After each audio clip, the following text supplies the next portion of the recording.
बोल अमृत वचने कया प्रति रामकृष्ण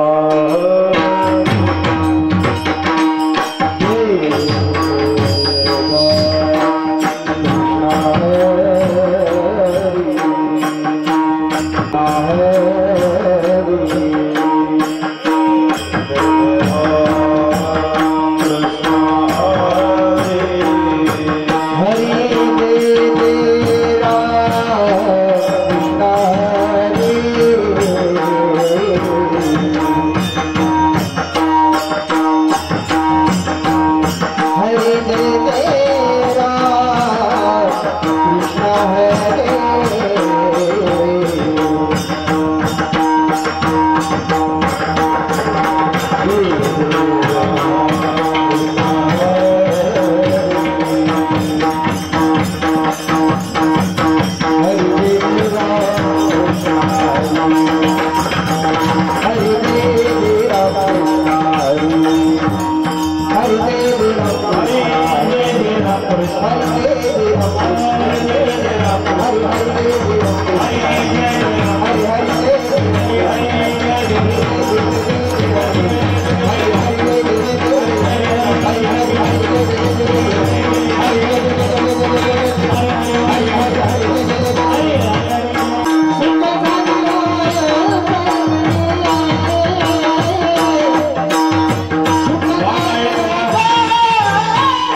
ऐसी कवयाची जाती करे लहाविना प्रीती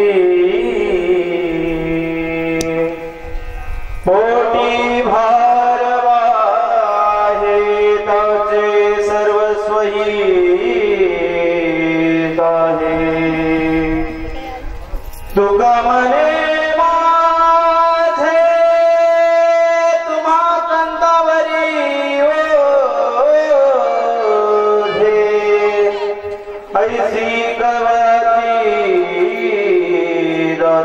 करीला भाविन प्रीती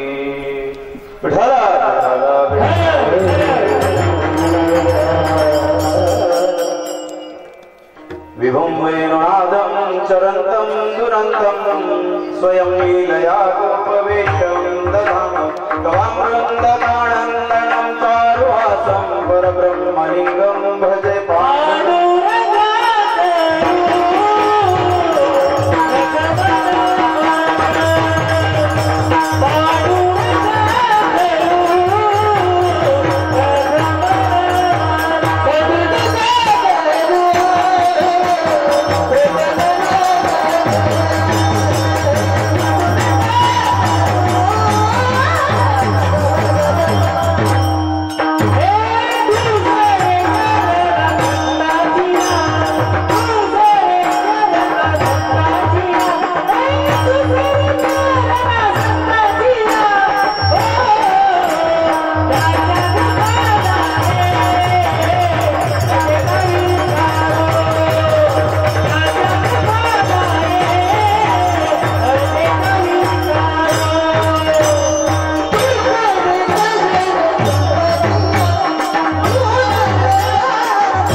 पांडुरंगा करो प्रथम नमन दुसरे चरण संताजिया त्यांच्या कृपादाने कथेचा विस्तारू बाबाजी सद्गुरु दास तुका कलावज्ञ जीवो दरार्थावतारम कलांगांक देजोदिका मोदी भक्तम फलाणी शवाधा पणोदार्हदक्षम समाधि समूर्तिं भजे ज्ञानदेवम निमतेश्वरा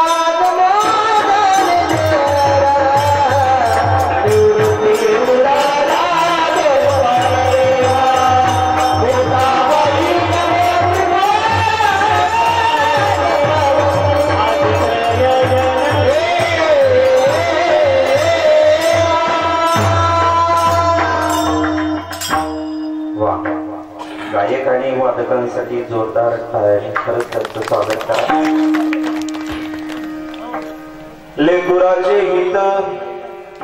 लेकुराचे हित वाहे माऊलीचे चित्त ऐसी कळवळाची जाती करीला भाविन प्रीती विठला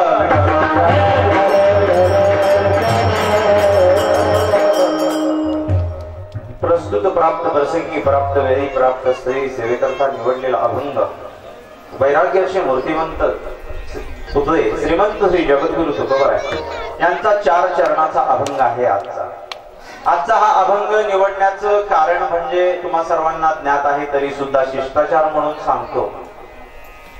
आज आपण अंजुबाई विठोबा खाडे यांच्या प्रथम पुण्यस्मरणानिमित्त सर्वजण एकत्र आलो. असो, आजचा जो अभंग आहे जगद्गुरु तुकोबराय सांगतात या अभंगातून आईचं महात्म्य सांगतात. लेकराचे हित, लेकराच्या हितासाठी आई काय करते, लेकराच्या हितासाठी आई काय करते या अभंगातून तुम्हाला मी राहिलेल्या वेळामध्ये तुमच्या समोर मांडणार आहे। या अभंगामधून आईही कळेल आणि संतही कळते। विठ्ठल विठ्ठल विठ्ठल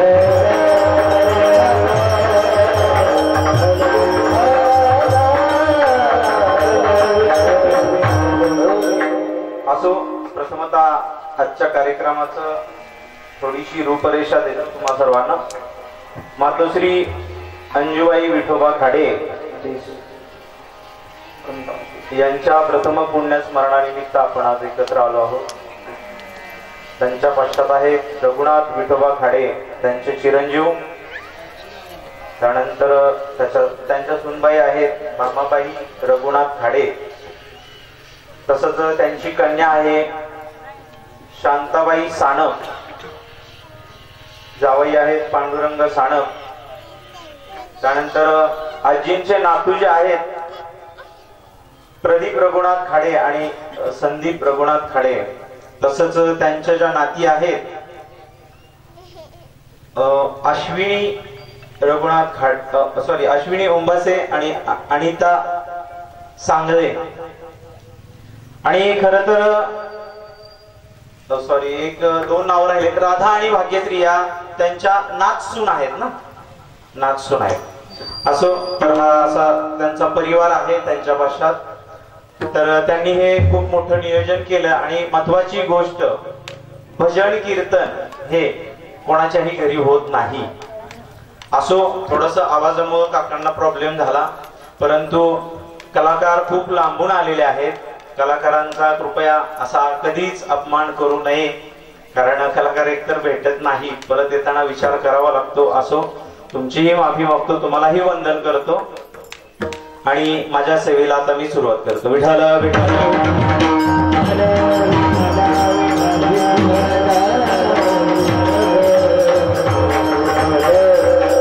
असो। तसंच माझ्यासोबत जे कलाकार आलेले आहेत दासोपंत स्वामींचे शिष्य गणेशजी महाराज गुजर संपूर्ण महाराष्ट्रभर कीर्तन वाजवतात आणि विशारद आहेत, त्यांच्यासाठी जोरदार टाळ्यांनी स्वागत करा त्यांचंही। कलाकार खरंच खूप महत्वाचा असतो, एकटा कीर्तनकार महत्वाचा नसतो, कारण तुम्ही आणि खेळी वेळी गदारोळे आनंदी सगळे असले तर आपण कीर्तन करू शकतो। तसंच माझ्या उजव्या साईडला माझ्याच गावचे आम्ही एकत्र आळंदीला शिकायला होतो ज्ञानेश्वर महाराज गौरे, त्यांचंही जोरदार टाळ्यांनी स्वागत करा। तसंच महाराष्ट्रामध्ये बुलंद आवाजाचं नाव आहे ओमकार महाराज जगताप, परंतु मला ओमकार महाराज गुरव हे आज लाभलेले आहेत आपल्या सेवेसाठी। खरंच म्हणजे काय म्हणतात रस्व दीर्घ जो असतो ना तो ओमकार महाराजांचा ऐकावा। आतापर्यंत तुम्ही त्यांचं गाणं ऐकलंच असेल, अजून इथून पुढे ऐकचाल कीर्तन संपेपर्यंत। तसंच आमचे विजय महाराजांचे भाचे प्रेमरत्न महाराज भोसले हेही या इथं उपस्थित आहेत गायनासाठी। नावासारखं रत्न आहे बरं का ते, प्रेमरत्न। असो त्यानंतर आमचे आधारस्तंभ म्हणजे श्रीकृष्ण जसे सगळ्यांना एकत्र घेऊन सवंगडींना एकत्र घेऊन जे कार्य करत होते, तसे आमचे आधारस्तंभ तात्या तेही इथं उपस्थित आहेत, त्यांच्याही साठी जोरदार। आणि उर्वरित वेळेमध्ये राहिलेली सेवा मी तुमच्या समोर करतोय। महत्वाची गोष्ट खाली बसलेल्यांनी कोणीही टाळी वाजवायची नाही।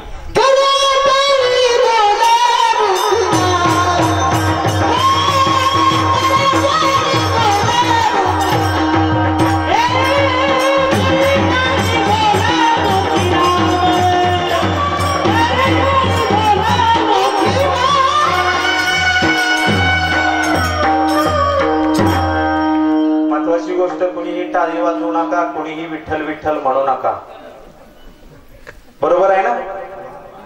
सगळेजण हो म्हणताय, बरोबर नियमांचं पालन खरंच करतात एमपी मधली लोक।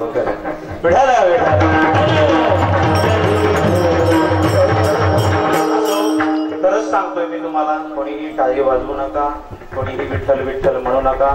फक्त सर्वांगाचे कान करून आता राहिलेल्या भागातलं कीर्तन संपूर्ण ऐका। आई तुम्हाला सांगायची आहे, आई काय असते। लेकराचे हित वाहे माऊलीचे चित्त। आई लेकरासाठी संपूर्ण आयुष्य झिजवते, बरोबर आहे ना?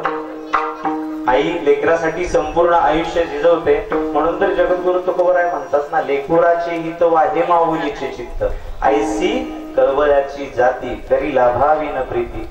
आईचं महात्म्य सांगतोय आज या कीर्तनातून.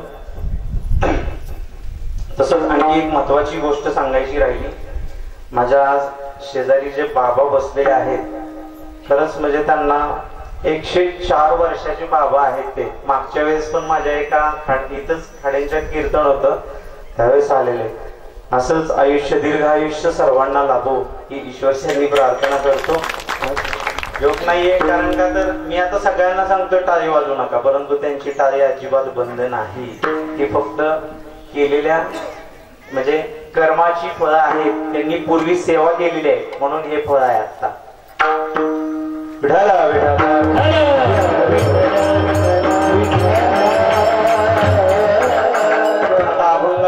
अभंगाकडे बोलूया. लेकुराचे हित वाहे माऊलीचे चित्त. जन्म आहे म्हटल्यानंतर मृत्यू पण आहे. नदीचा हा काठ आहे म्हटल्यानंतर तो काठ आहे, बरोबर आहे ना? तुम्ही सगळ्यांनी असं बोलत चला. जरा पुढे सरका, जरा पुढे थोडस.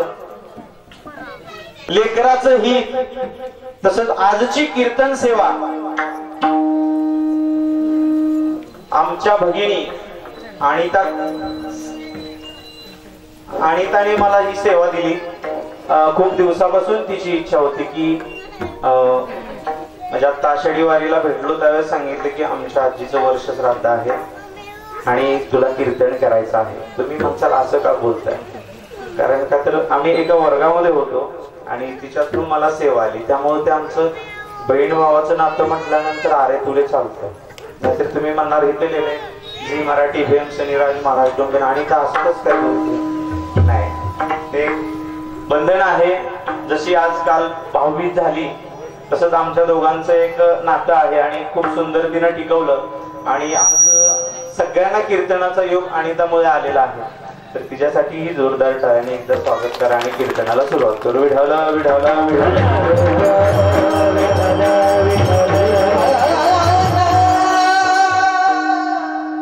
वा. असो लेकुराचे हित वाहे माऊलीचे चित्त. आई लेकरासाठी काय करते? आजचं कीर्तन कोणासाठी आहे? आईसाठी आहे. आईनं आतापर्यंत जे काही केलेलं आहे लेकरांसाठी ते तुमच्या समोर मला व्यक्त करायचं आहे. आज या खाडे परिवारातून गेले 1 वर्ष झालं मातोश्री सर्वांना सोडून गेल्या.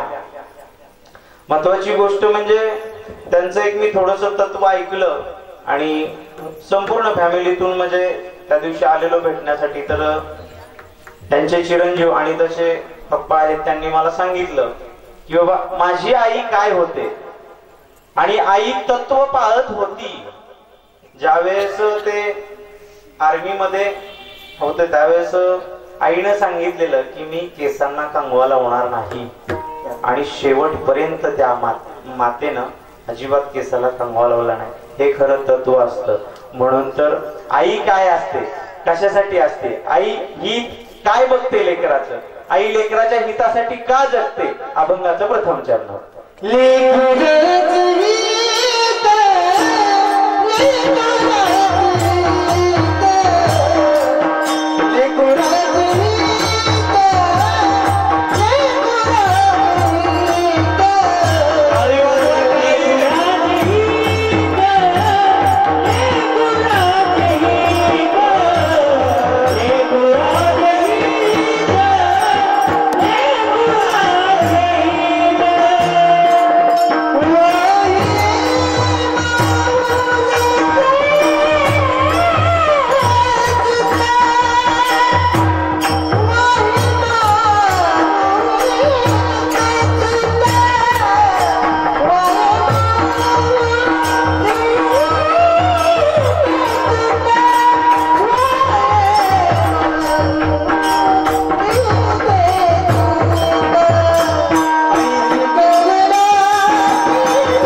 गायक लेकुराचे हित वाहे माऊलीचे चित्त. आईचं चित्त पूर्णपणे लेकरामध्ये असतं. जरी ठेस जरी लेकराच्या पायाला लागली तरी दुःख कोणाला होतं? आईला होतं. बरोबर आहे ना? म्हणून तर जगद्गुरु तुकोबाराय म्हणतात ना, लेकुराचे हित वाहे माऊलीचे चित्त. लेकराच्या हितासाठी आई जी असते ती आपलं संपूर्ण हित वाहत असते. आणि महत्वाची गोष्ट म्हणजे ज्यावेळेस तुकोबाराय सांगतात अभंगातून की लेकराच्या हितासाठी आई काय करते? जगते. लेकराचं संपूर्ण हित. परंतु ज्यावेळेस ज्या लेकराच्या हितासाठी जगते आई, आणि दुसरी गोष्ट म्हणजे ज्यावेळेस आता एखादं छोटस लहान उदाहरण घ्या. छोटा मुलगा आहे, तो जर एखाद्या ठिकाणी खोडी करून आला, घरामध्ये आल्यानंतर त्याला किचन रूम मध्ये जातो, तिथेही लपण्यासाठी त्याची जागा नसते. दुसरी गोष्ट टेरेसवर ते जातो, तरीही त्याची लपण्याची जागा ती नसते.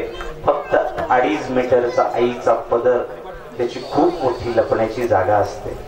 म्हणून जगद्गुरु तुकोबाराय पहिल्या चरणात म्हणतात ना, लेकुराची हित वाहे माऊलीचे चित्त. असो तुम्हाला आता एक दृष्टांत सांगणार आहे पुढं. आई काय असते? विठ्ठल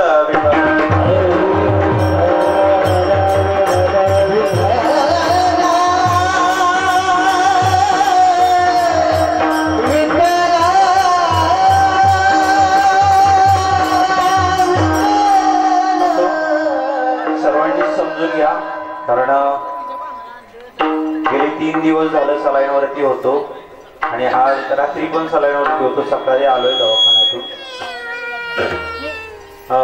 गायकांनी पण खूप सुंदर साथ करतायत, त्यामुळे माझं कीर्तन चालू आहे.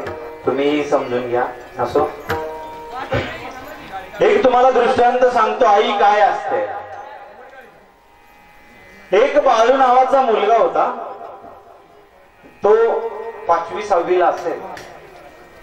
5वी-6वी ला तो ज्यावेळेस शाळेमध्ये जातो, 6वी होते, 7वी मध्ये जातो.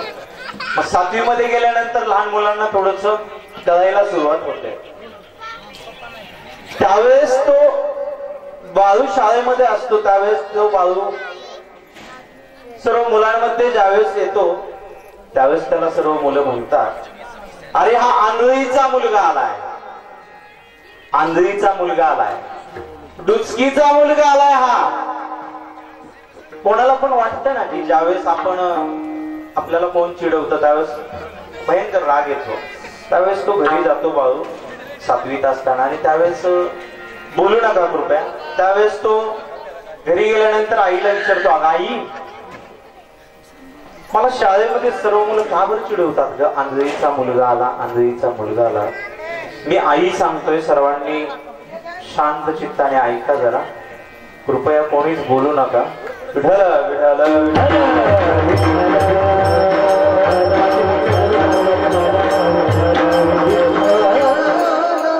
त्यावेळेस तो बाळू घरी जातो आणि म्हणतो, आई मला आंधळीचा मुलगा म्हणून का चिडवतात? त्यावेळेस ती आई त्याला उत्तर देते, बाळा काही नाही, असं चिडवत असतील, तू जा शाळेत.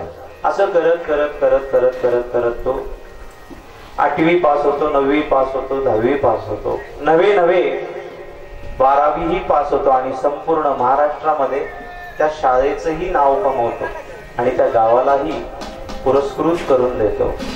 मला सांगायचं तात्पर्य एक आहे की आई लेकरासाठी काय करते. बरोबर आहे ना? आई लेकरासाठी काय करते. तर तो बाळू नावाचा मुलगा होता. तो शाळेमध्ये 12वी मध्ये प्रथम क्रमांक आला महाराष्ट्रात. सगळ्या खूप आनंद झाला. आईलाही कळालं की माझ्या बाळूचा नंबर आला, प्रथम क्रमांक आली, संपूर्ण महाराष्ट्रामध्ये प्रथम क्रमांक आला. त्यावेळेस काही शाळेतल्या शिक्षकांनी विचार केला की आपण या गरीब मातेचा मुलगा जो आहे त्याचा आपण सत्कार सोहळा घ्यायचा आणि त्याची गावातून मिरवणूक काढायची. सगळं ठरलं. परंतु तो बाळू घरी आला. अगं आई, ऐकलंस का? आई म्हणते, बोल ना रे बाळ्या. मग त्यावेळेस तो बाळू म्हणतो, अगं आई, माझा महाराष्ट्रामध्ये प्रथम क्रमांक आलाय आणि माझा सत्कारही घेण्याचं ठरवलेलं आहे. मग शेवटी लेकराचं कौतुक म्हटल्यानंतर आईला तर आनंद होणारच. मग त्यावेळेस त्या बाळूच्या आईला आनंद झाला, तसंच संपूर्ण गावाला, तसंच संपूर्ण तालुक्याला, तसंच संपूर्ण जिल्ह्याचा पण अभिमान आहे की बाबा आमच्या जिल्ह्यातील एका विद्यार्थ्याचा महाराष्ट्रामध्ये प्रथम क्रमांक आला 12वीला. त्याचा सत्कार ज्यावेळेस घेतला त्यावेळेस तो घरी आल्यानंतर आईला म्हणतो, आई, उद्या माझा सत्कार घेतलेला आहे, पण आई, माझी एक तुझ्याकडे आठ आहे. तो आई म्हणते, काय आठ आहे रे बाळू? मग त्यावेळेस तो बाळू म्हणतो, आई, माझा उद्याच्याला सत्कार आहे, परंतु त्या सत्काराला तू यायचं नाही आई. का बरं यायचं नाही? आई आंधळी आहे म्हणून यायचं नाही? नाही म्हणतो आई. आई, तू नाही यायचं सत्काराला, पण लेकुराचे हित वाहे माऊलीचे चित्त. आईला पण काहीतरी कळवळ असतो ना लेकराबद्दलचा. मस्तपैकी स्टेज घातलेलं होतं शाळेसमोर. बाळूचं नाव पुकारलं, सर्व शिक्षक स्टेजवरती बसलेले आहेत. मी आई सांगतोय, आई लक्षात ठेवा, पूर्ण दृष्टांत आहे का, शेवट तुम्हाला आई कळेल. विठाला विठाला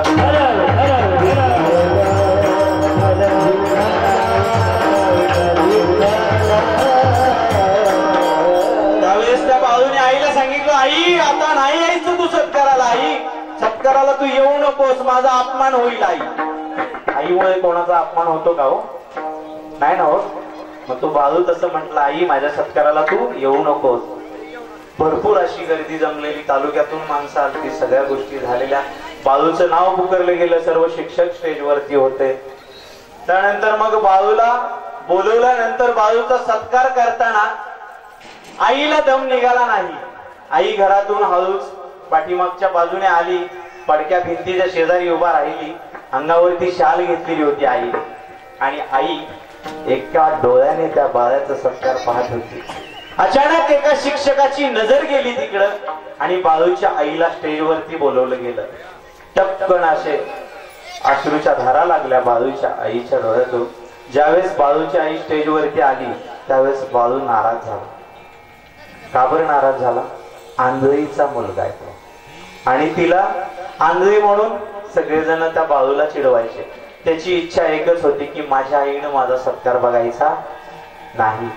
बर, तुम्ही तसं म्हणता माझ्या आईनं माझा सत्कार बघायचा नाही, परंतु एखाद्या आईला असं वाटतं का कधी माझा मुलगा 4 महिने हॉस्पिटलमध्ये असावा? वाटतं का कोणत्या आईला? नाही ना वाटत. बाळू ऐका, आई ऐका. त्यावेळेस मग बाळूचा सत्कार झाला. बाळू घरी आला आणि बाळूनं सांगितलं आईला, आई, मी तुला सांगितलं होतं की तू माझ्या सत्काराला येऊ नको, तरी पण तू का आलीस? म्हणून त्या रागामध्ये बाळू घर सोडून गेला. बाळू घर सोडून गेला. त्या आईला कळवळ होता बाळूचा, म्हणून बाळूचा सत्कार समारंभ पाहण्यासाठी आई आली, परंतु त्या बाळूला ते कळालं नाही. बाळू निघून गेला. आई म्हटली, जाऊ दे. शेवटी आईला पण माहिती आहे ना, आता पण आपण ऐकतो असं, ए अरे उन्हात मरू नको, सावलीत मर. मर या शब्दामध्ये प्रेम आहे. मर या शब्दामध्ये प्रेम आहे. असं म्हणत नाही उन्हात मरू नको, सावलीत मर. असं जरी म्हटले तरी त्या मर या शब्दामागे काहीतरी कारण आहे, ते आईचं अंतकरण आहे. असो, तर तो बाळू निघून जातो. बाळू निघून गेल्यानंतर आई वाट बघते. 1 महिना होतो, 2 महिने होतो, 1 वर्ष होतं, 2 वर्ष होतात, 3 वर्ष होतात, 4 वर्ष झाले तरी बाळू काही घरी आला नाही. नवे 10 वर्ष सुद्धा होऊन जातात. बाळूची आई विचार करते की माझा बाळू कुठे गेला असेल, माझा बाळू कुठे असेल, माझा बाळू काय करत असेल, हा माइंड मध्ये विचार असतो. लांब उदाहरण जाऊ द्या, आज इथं सगळी महाराज मंडळी आहे. कुठेही कीर्तनाला असलो, संध्याकाळी जरी उशिरा आलो तरी आपली फक्त आई जागी असते बरं का महाराज, सर्वांना माहिती आहे. आणि आईचा पहिला शब्द असतो, महाराज जेवलात का? विचारत नाही बाकी काय. आपली जी बायको असते ती एखाद्या वेळेस विचारायची राहून जाईल, पण आई विचारते, कारण का तर तुकोबरायांनी प्रथम चरणातच सांगितलं ना की लेकुराचे हित वाहे माऊलीचे चित्त. असो, मी जास्त असं साईडला जात नाही. तुम्हाला बाळू आणि आई सांगायचे. त्यावेळेस मग 10 वर्ष होऊन गेले तरी बाळू घरी आला नाही. ती आई पोस्टमन कडे जाते. अरे बाबा, माझ्या बाळूचं काही पत्र आलंय का? अरे बाबा, माझ्या बाळूचं काही पत्र आलंय का? रोज पोस्टमनच्या तिथं जाऊन ती माघारी यायची. परंतु बाळू काय येत नव्हता आणि बाळूचं पत्रही काही आलेलं नव्हतं. महत्वाची गोष्ट सांगताना याच्यातून सांगतोय आई काय असते. दुसऱ्या चरणामध्ये पण तुम्हाला काय आहे ते सांगतो, पण त्या अगोदर बाळू आणि आई यांचं कनेक्शन जे आहे. बाळू कुठे गेला असेल? 20 वर्ष होता तरीही बाळू येत नाही. म्हातारी आजी ती थकलेली असते पूर्ण. तिला बसलेली जागा उठवत नसते, तरीही ती त्या काठी टेकवत टेकवत टेकवत टेकवत जाते. आणि शेवट 4 ते 5 वर्षामध्ये त्या मातेला बिलकुलही हालता येत नाही. आणि एक दिवस ती माता बाळूचं 30 वर्ष वाट बघून एक दिवशी ती माता मरण पावते. मरण पावल्यानंतर असे चांगले अध्यात्मातले विद्यार्थी त्या आजीचा 10वा 12वा 3रा सगळा विधी करतात. त्यानंतर मग 30 वर्षानंतर मग बाळू येतो. गावामध्ये मोठा साहेब झालेला असतो, भरपूर पैसा कमवलेला असतो, परंतु त्या पैशाला काही किंमत नाही. कारण का तर ज्याला आई बाप कळत नाही त्याला पैसा काय करायचा. तर तो बाळू येतो घरी. आल्यानंतर प्रथम त्याला शाळा दिसते. अरे, मी ह्या शाळेत होतो, या शाळेमध्ये माझं शिक्षण झालं, 12वी पास झालो मी आणि बाहेर गेलो, साहेब झालो. तसंच शाळेच्या बाजूलाच त्याचं घर होतं. त्या घराकडे पाहतो, कमरे एवढा असं गवत वाढलेलं असतं. अशीच गवतातून वाट काढत काढत काढत काढत काढत तो जातो. आईला आंधळीचा मुलगा म्हणून त्या बाळूला का बरं चिडवत होते, त्याचं उत्तर आता तुम्हाला मिळेल. विठ्ठल विठ्ठल विठ्ठल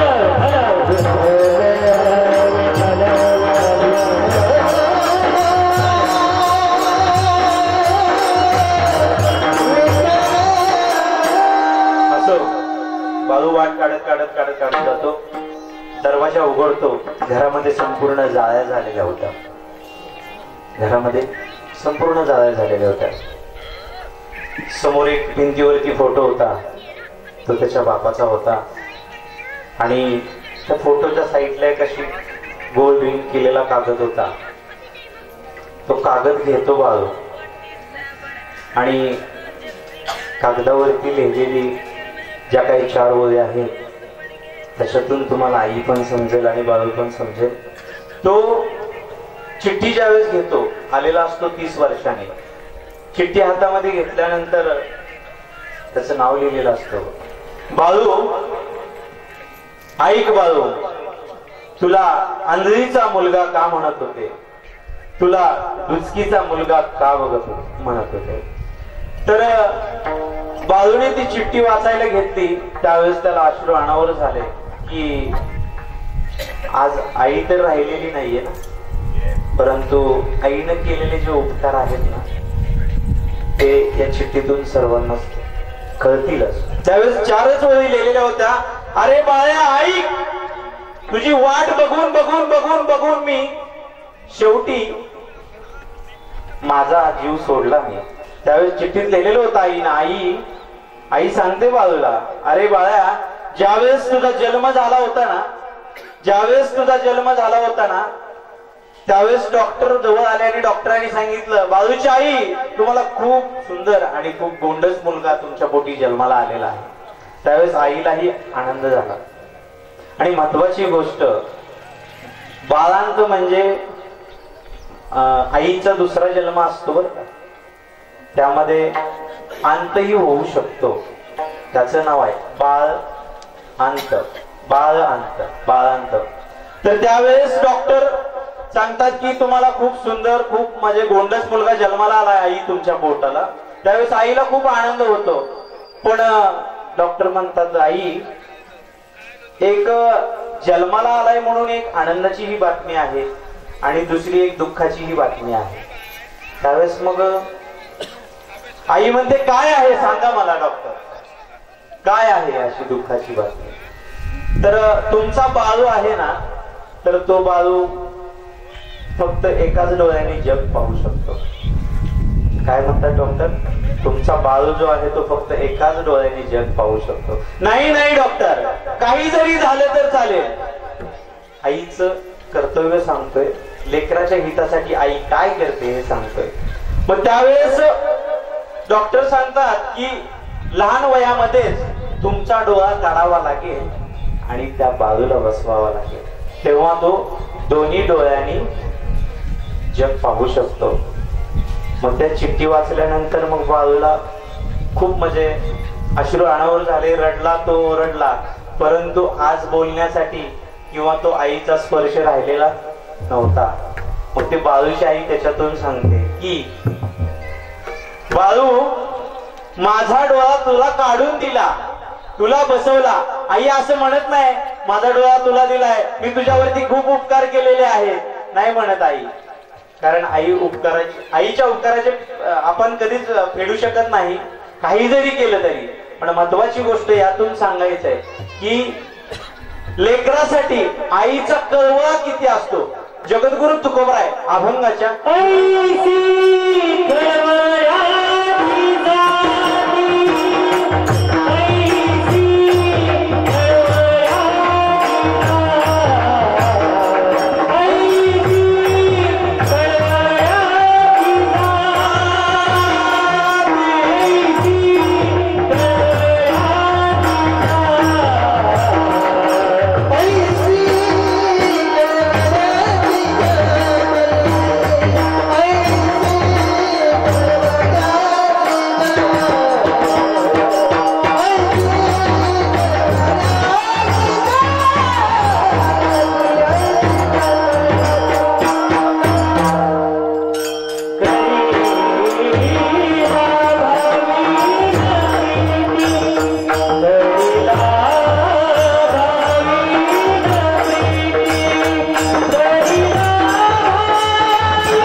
ऐसी कवयाची जाती, ऐसी कवयाची जाती, ऐसी कवयाची जाती करी लाभावी न प्रीती.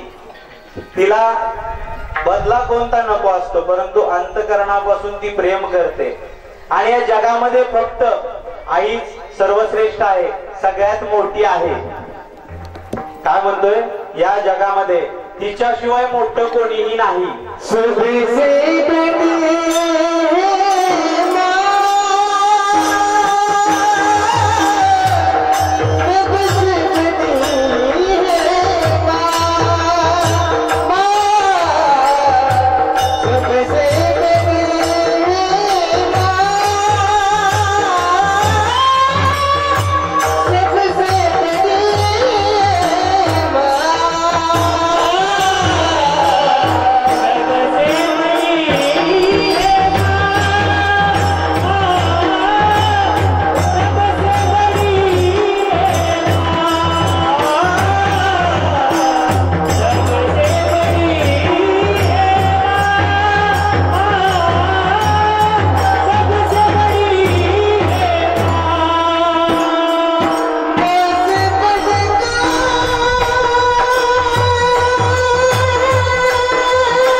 सबसे बड़ी है माँ,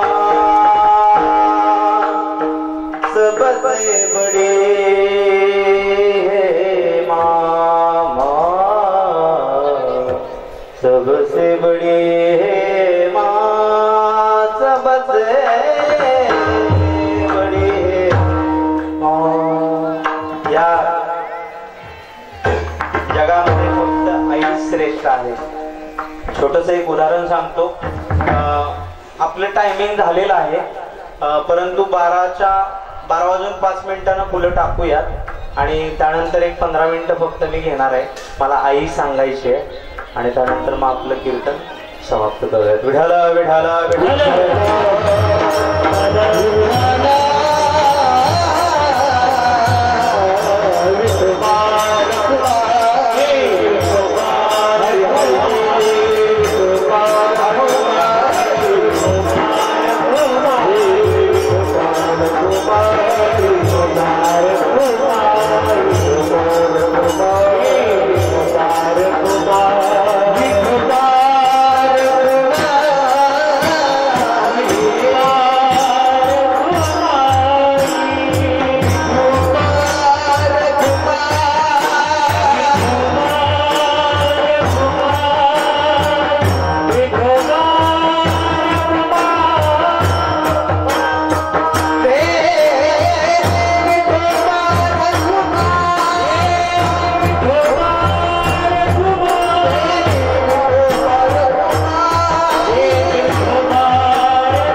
लेकरासाठी आई काय असते अजून एक तुम्हाला दृष्टांत देतोय। सर्वांनी शांत बसा, हाताने फुलं वाटायची आहेत, तोंडाचं काम नाहीये।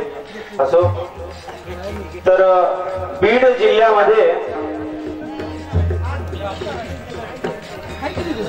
विठ्ठल विठ्ठल विठ्ठल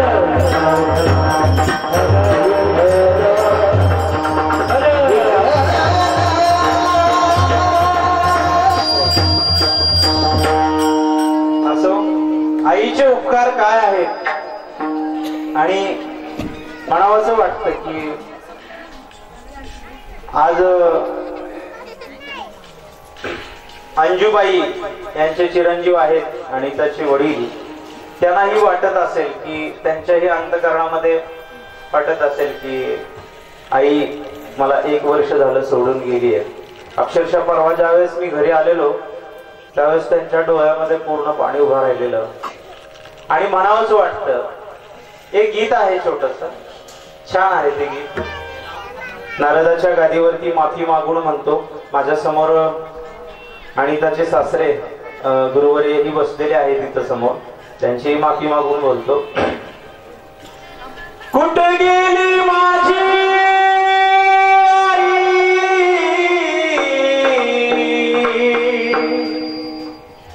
मला करमाई,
असो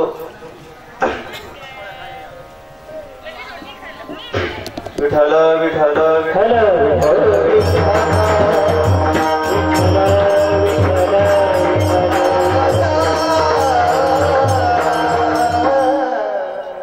बीड जिल्ह्यामध्ये एक तात्यासाहेब लहाने नावाचे डॉक्टर होते. तर त्या तात्यासाहेब लहाने जे नावाचे डॉक्टर होते त्यांनी मुंबईला टाटा हॉस्पिटलला 1 लाख लोकांच्या डोळ्याचे ऑपरेशन मोफत केली. मग त्यावेळेस तुम्ही इंस्टाला किंवा युट्यूबला किंवा फेसबुकला टाकून बघू शकता. तात्यासाहेब लहाने नाव सर्च करा, त्यावेळेस तुम्हाला लक्षात येईल की तात्यासाहेब लहाने कोण होते. म्हणजे आई लेकरासाठी काय करू शकते आणि लेकरू ही आईसाठी काय करू शकतं हे त्या दोघांच्या दृष्टांतामधून लक्षात येतं. मग तात्यासाहेब लहानेंना विचारलं की बाबा तुम्ही 1 लाख लोकांची ऑपरेशन केली की मोफत का बरं केली. त्यावेळेस मग तात्यासाहेब लहाने मुलाखतीमध्ये सांगतात की मी ज्यावेळेस 6वीला होतो त्यावेळेस माझ्या दोन्हीही किडन्या फेल होत्या. बघा आई सांगतोय मी ज्यावेळेस 6वीला होतो त्यावेळेस माझ्या दोन्हीही किडन्या फेल होत्या आणि ज्यावेळेस माझ्या किडन्या फेल होत्या हे कळाल्यानंतर माझ्या आईची किडनी काढून मला बसवली. एका किडनीचं आयुष्य 20 वर्ष असतं. इथं कोण डॉक्टर असतील त्यांना माहिती आहे आणि तात्यासाहेब लहाने हे डॉक्टरही त्यांना माहित असतील, विचारा किंवा सर्च करा. मग त्यावेळेस डॉक्टर लहाने सांगतात की मी ज्यावेळेस 6वीला होतो त्यावेळेस माझ्या आईने एक किडनी मला दान केली. त्यामुळे माझं पुढचं शिक्षण झालं, मी डॉक्टर झालो आणि मी एक निश्चय केला की फक्त आईसाठी 1 लाख लोकांची ऑपरेशन डोळ्याची करायची आणि मोफत ऑपरेशन 1 लाख लोकांची केली. हे कोणाचे उपकार आहेत? आईचे उपकार आहेत. आणि त्या आईनं 9 महिने 9 दिवस पोटामध्ये वागवलं डॉक्टर लहानेंना. त्याची जाण त्या डॉक्टर लहानेंना होती म्हणून त्यांनी 1 लाख लोकांचे आणि तो आईचा आशीर्वाद होता. जर समजा आई किडनी सुद्धा देऊ शकते, एखाद्या मावशीला किडनी मागा, मावशी देते का बघा? नाही देणार. आईची जागा कोणी घेऊ शकत नाही. मावशीला म्हणा किडनी देते का मावशी, किंवा काकाला म्हणा काका किडनी देताय का.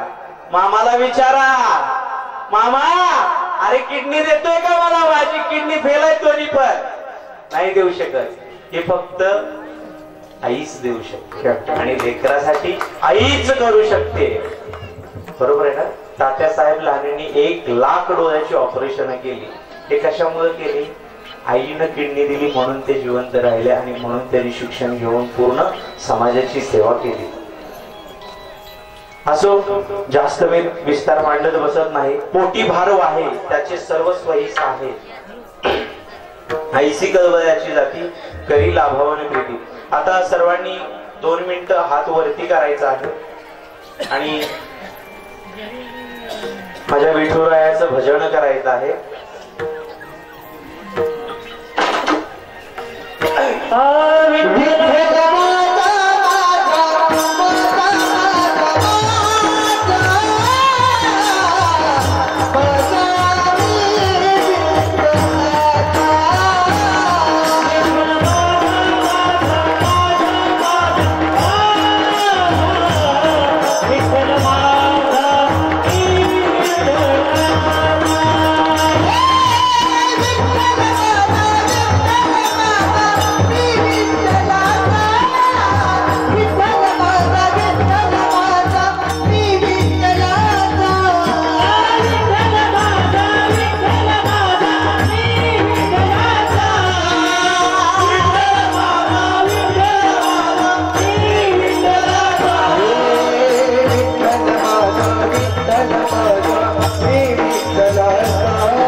या आपल्यातून 1 वर्ष झालं गेलेले आहे। महत्वाची गोष्ट, पंढरपूर तालुक्यामध्ये बाळवणी म्हणून गाव आहे, त्या गावी कीर्तनाला गेलो होतो। 2-2.5 हजार समाज होता, परंतु त्या समाजामध्ये ना ज्यावेळेस गेलो त्या एक फेटेवाला म्हातारा होता, त्यांनी कीर्तन ठेवलं होतं बाबांनी। कीर्तन वगैरे झालं, सगळा समाज रडलाही, परंतु त्यामध्ये कीर्तन संपल्यानंतर ते फेटेवाले बाबा वरती आले आणि बोलायला उभा राहिले। म्हटले, महाराज तुम्ही कीर्तन केलं सुंदर खरं, परंतु भाग्यवंता घरी भजन पूजन हे गोष्टी फक्त भाग्यवंताच्याच घरी होतात। आणि महत्वाची गोष्ट म्हणजे या अंजुबाई मातेचा जो चिरंजीव आहे तो देशासाठी लढलेले आहेत। 30 वर्षाची त्यांची सेवा झालेली आहे, त्यांच्यासाठी जोरदार टाळ्या वाजवा। खरंच खूप अभिमान वाटतो ज्यावेळेस आम्ही कीर्तनामधून एक देशभक्त देशसेवक सांगतो ना, त्यावेळेस आता माझ्यापेक्षा जास्त उन्हाळे पावसाळे काकांनी खाल्ले असतील भरपूर। आणि महत्वाची गोष्ट म्हणजे आर्मी मधलं जे आयुष्य असतं ना, ऋषिकेश जोंधळे नावाचा एक मुलगा आहे कोल्हापूर जिल्ह्यामधला, तर त्याच्या वडिलांनी सांगितलं आपल्याला 25 एकर जमीन आहे, तू आर्मी मध्ये जाऊ नकोस। मग त्याने ऐकलं नाही म्हटलं। काय म्हटलं? नाही, मला देशभक्ती करायची आहे, देशसेवेसाठी मला लढायचं आहे। वयाच्या 19व्या वर्षी तो भरती झाला आणि भरती झाल्यानंतर त्याची 4 वर्षाची सेवा झाली आणि गावी आला होता तो।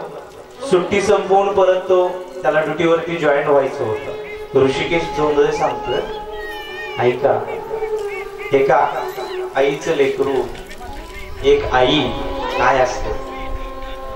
मग त्यावेळेस ऋषिकेश जोंधळेला सांगितलं होतं की तू जाऊ नकोस माघारी, दिवाळी आलेली आहे आता, तोंडावरती जाऊ नको। 1 महिन्याची सुट्टी होती त्याला, पण त्याला कॉल आल्यानंतर जावं लागलं। आणि हे फक्त आर्मी मॅनच करू शकतात, बाकी कोणीही करू शकत नाही। आणि त्याला पण काळीच कसं लागतं त्या ताकदीचं, त्याच्याशिवाय ह्या गोष्टी होत नाही। आपण जे आज घरामध्ये निवांत झोप घेतो ती फक्त देशसेवा करणाऱ्या देशसेवकाकडून। आणि खरंच या आयुष्यामध्ये आल्यानंतर आपण शेतकऱ्यासाठी आणि देशभक्त करणाऱ्या आपल्या मेजरांसाठी, त्यांच्यासाठी आपण रोज संध्याकाळी म्हटलं पाहिजे, त्यांच्यासाठी रोज आपण संध्याकाळी प्रार्थना केली पाहिजे।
सांगितलं होतं की जाऊ नकोस तू ड्युटीवरती, अर्ध्या हळकुंडाने तो गेलेला होता. ऋषिकेश जोंधळे अर्ध्या हळकुंडाने तो गेलेला होता. पण खरंच म्हणजे मला एक सांगायचं आहे, मी प्रत्येक कीर्तनातून प्रत्येकाला हा संदेश देतो. खूप सुंदर वाक्य आहे, ते वाक्य सांगतो, पुढे चालूया. की आता इथं पण आणि त्याला 2 भाऊ आहे, अजून मोठ्या ताई अश्विनी ताईला पण 2 भाऊ आहेत, ते 4 जण आहेत. परंतु मी माझ्या कीर्तनातून प्रत्येकाला एक संदेश देतो. दादांना ही एक बहीण आहे. सांगायचं एकच आहे, आपण काय घेऊन आलेलो नाहीये, जाताना पण काही घेऊन जाणार नाही. सर्वांनी एक चित्रपट पाहिला असेल, माफी मागून ते थोडस म्हणतो, पण ते अर्थपूर्ण आहे, असं काही वेगळा अर्थ नाही त्याच्यामध्ये. ते फक्त एक सांगतो तुम्हाला की आपण घरामध्ये बहीण भाऊ असतात. आज काही बहीण भाऊ असं जागेवरून भांडतात, काही बहीण भाऊ 10-10 वर्ष झाली तरी एकमेकांशी बोलत नाही. परंतु असं कधी करू नका. खरंच खूप सुंदर फॅमिली आहे. आणि दुसरी गोष्ट, अंजूबाईंचं कर्म हे दाखवून गेलं बरं का सगळं. कोणाच्याही याला गर्दी होत नाही. ऐका, एक छोटस वाक्य आहे.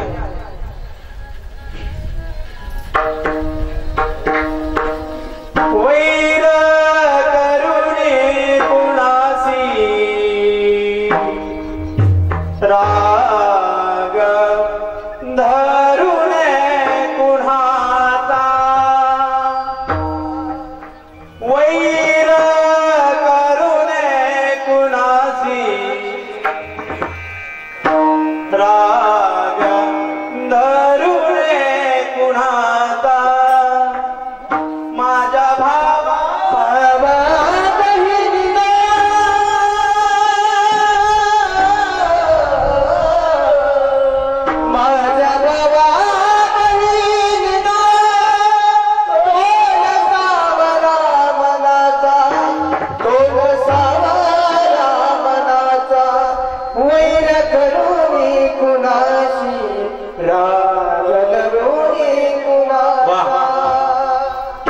सांगितले, वैर कोणाशी करू नका, राग कोणाशी धरू नका. आलोय मोकळ्या हाताने, जाणार पण आहे मोकळ्या हाताने. त्याच्यामुळं आणि गर्व कधीच कोणी करू नका.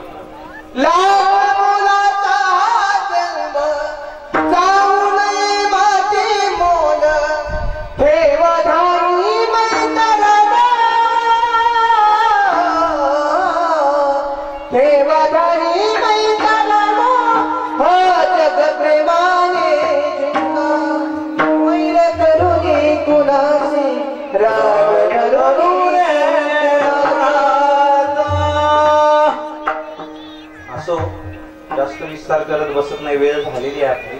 आणि दुसरी गोष्ट म्हणजे तब्येत पण बरी नाही. त्यामुळं महत्वाची गोष्ट म्हणजे लेकीला माहेर आहे आई आईपर्यंत, तोपर्यंतचा. कधीही पहा, आपण ज्यावेळेस आपली लेक माहेरातून ज्यावेळेस सासरला निघते ना, त्यावेळेस आई जर असेल ना तर मोकळी पिशवी कधीच जात नाही बरं का.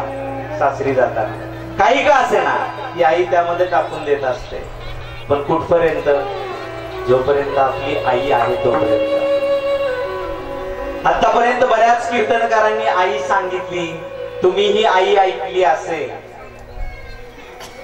परंतु खरंच या मातेच्या पोटी ज्यांनी ज्यांनी जन्म घेतलेला आहे ना, खरंच भाग्यवान आहे. परवा ज्यावेळेस मी घरी आलो होतो त्यावेळेस अक्षरशः ते रडले ना, त्यावेळेस खरं आईचं प्रेम कळालं. तसंच लेकीचं पण असतं. लेक ज्यावेळेस माहेराला येते त्यावेळेस तिला चप्पल सोडण्यासाठी जागा, जोपर्यंत आई आहे ना तोपर्यंत. परंतु या घरातील सदस्यांना बघून, या मातेच्या पोटी जन्म घेतलेल्या मुलांना बघून वाटत नाही असं. जसं म्हटलं जातं की आपल्या आईनंतर आपली बहीण असते सांभाळण्यासाठी, परंतु आपल्या बहिणीसाठी आपला भाऊ आहे हे या कुटुंबातून नक्कीच दिसून येतं. ज्याला हात नाही त्याला हाताची किंमत विचारा, ज्याला आई नाही त्याला आईची किंमत विचारला. ज्याला बाप नाही त्याला बापाची किंमत विचारा. कारण ज्यावेळेस आई असते त्यावेळेस आपल्याला असं वाटतं की मला कोणाचीच गरज नाही. कारण का तर ती, आणि एकदा आई गेली ना तो स्पर्श नाहीये. आणि प्रत्येकाला माझं सांगणं एकच आहे, जोपर्यंत आई बाप जिवंत आहे तोपर्यंत ते जपा. कारण एकदा जर आई बाप आयुष्यातून गेले ना तर परत त्यांची जागा कोणीच नाही घेऊ शकत. ना मावशी घेऊ शकते, ना काकू घेऊ शकते, ना आत्या घेऊ शकते. आई ही आईच असते. सांगण्याचं तात्पर्य एकच आहे की आता ज्यांचे आई बाप जिवंत आहेत त्यांनी आई बाप खरंच जपले पाहिजेत. कारण एकदा माती आड गेलेले बाप आणि एकदा माती आड गेलेली माय आपल्याला परत नाही मिळत. बाजारामध्ये जा तुम्ही, सगळ्या गोष्टी तुम्हाला विकत भेटतील. तुमच्याही शरीराचा एखादा पार्ट मोडला, हात मोडू द्या, पाय मोडू द्या, तो आपल्याला नवा भेटतो, परंतु आई नाही भेटत. आणि ज्या वेळेस आपली आई जाते ना, आई गेल्यानंतर फक्त आपल्या आईचा आपल्याला भास होतो. आज या खाडे परिवारातून मागच्या वर्षी अंजूबाई आई गेलेली आहे. प्रत्येक वेळेस त्यांना भास होत असणार आहे. आईनं हाक मारली का ग, आई मला बोलवते का ग. आई आहे तोपर्यंत जपा. आई गेल्यानंतर परत फक्त त्यांच्या भास होणार. दुसरी गोष्ट म्हणजे त्यांच्या वस्तू घेऊन रडावं लागणार आहे. आई किती महत्वाची आहे. आणि खरंच आई मायेचा सागर आहे. आई माझी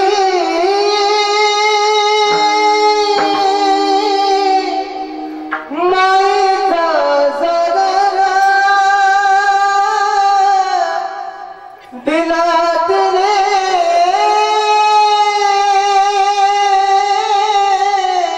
जीवनाला आकार. आई वेगळी माते थोड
आईने साकार दिलाय म्हणून या सगळ्या गोष्टी आहेत.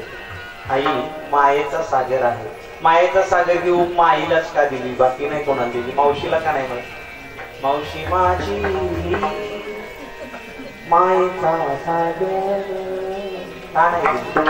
आई आई असते. असो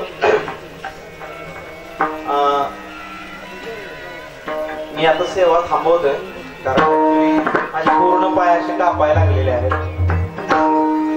करविली तैसी केली कटकट वाकडे का नीट देव जाणे. थोडस भजन होईल, त्यानंतर भैरवीची चालू होईल आणि मग आपल्या कीर्तन सेवा समाप्त झाली असं ध्यान करतो. तुकाराम तुकाराम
अकल्पायुष्य व्हावे जया सकळा हरिचा दासा कल्पनेची बाधा कोण काही संत मंडळी अहंकाराचा वारा गुराजसा माझ्या विश्वासा भाविकाशी नामावली कल्याण जामुखे हार पांडुरंगा मागणे तुझ प्रती आहे देश तरी पाय पांडुरंगा संतास निर्वेश मजती काही न मागू